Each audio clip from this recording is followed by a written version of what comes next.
नमस्ते, स्वागत है आप सभी का राइट इन्फो के इस वीडियो में। और आज की इस वीडियो में हम बात करने वाले हैं नीट 2025 के फॉर्म के बारे में। तो बात करेंगे 2025 यानी कि 2025 के जो फॉर्म है वो कब से भरे जाएंगे नीट के, एंड एग्जामिनेशन कब कराया जाएगा, फॉर्म की फीस क्या रहती है, अप्लाई करने के लिए योग्यता क्या चाहिए, कौन सा सब्जेक्ट होना जरूरी है, कितने % मार्क्स चाहिए, एज लिमिट क्या रहती है और एग्जाम पैटर्न क्या रहता है, एग्जाम को किस भाषा में दे सकते हैं, मतलब कि हर एक जानकारी मिलेगी जो कि स्टूडेंट को होनी चाहिए। सो अगर आप जानना चाहते हैं तो वीडियो को लास्ट तक जरूर देखिए। चलिए सबसे पहले बात कर लेते हैं फॉर्म के बारे में। साथियों, नीट 2025 का जो फॉर्म है यह आपका फरवरी से मार्च के बीच में आएगा, ठीक है।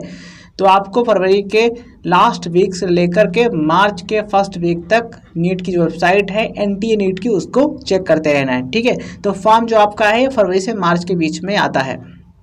2025 यानी 2025 का जो फॉर्म है ये फरवरी से मार्च के बीच में आएगा। अब बात करते हैं एग्जामिनेशन की, तो एग्ज़ाम कराया जाता है मई के महीने में, ठीक है। तो मई 2025 ये है एग्जामिनेशन का डेट। अब बात कर लेते हैं कि फॉर्म भरने के लिए योग्यता क्या चाहिए होती है, कौन सा सब्जेक्ट और कितने % मार्क्स चाहिए होते हैं।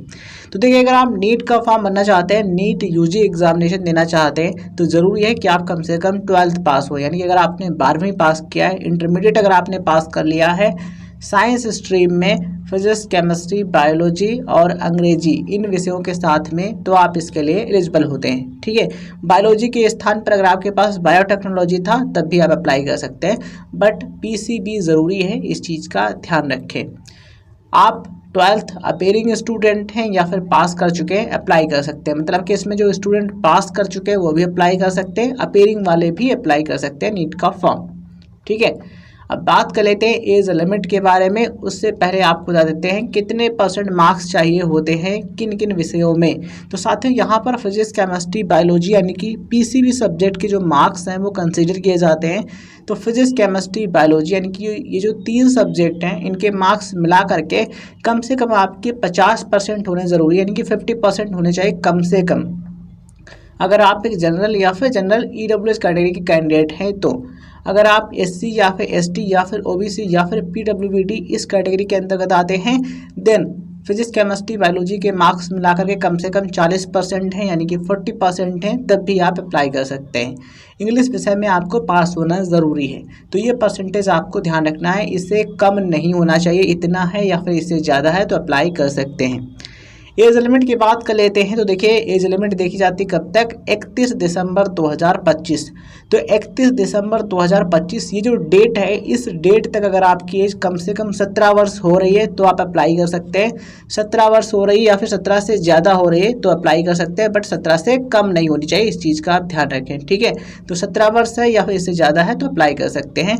कोई भी अपर एज लिमिट अब नहीं है, there is no upper age limit, मतलब कोई ऊपरी आयु सीमा नहीं है, कम से कम 17 वर्ष और अधिकतम चाहे जितनी भी हो अप्लाई आप कर सकते हैं, ठीक है। चलिए अब बात करते हैं नीट के फॉर्म की फीस कितनी होती है इसके बारे में। तो अगर आप एक सामान्य कैटेगरी के उम्मीदवार हैं, यानी कि जनरल कैटेगरी के उम्मीदवार हैं, तो फीस है 1700 रुपये, ठीक है। ये फॉर्म भरने की फीस होती है 1700 रुपये। अगर आप एक जनरल EWS या फिर OBC NCL कैटेगरी के अंतर्गत आते हैं, देन फीस है आपके लिए 1600 रुपये। अगर आप SC या फिर ST या फिर PWBD या फिर थर्ड जेंडर कैटेगरी के अंतर्गत आते हैं, देन आपके लिए फीस है 1000 रुपये फॉर्म भरने की। अगर आप एक भारतीय नागरिक हैं, यानी कि अगर आप इंडिया से हैं तो, ठीक है। आउटसाइड इंडिया वाले जो कैंडिडेट हैं, यानी कि जो इंडिया के बाहर के कैंडिडेट हैं जो कि नीट का एग्जामिनेशन देना चाहते हैं, उनके लिए फीस होती है 9500 रुपये।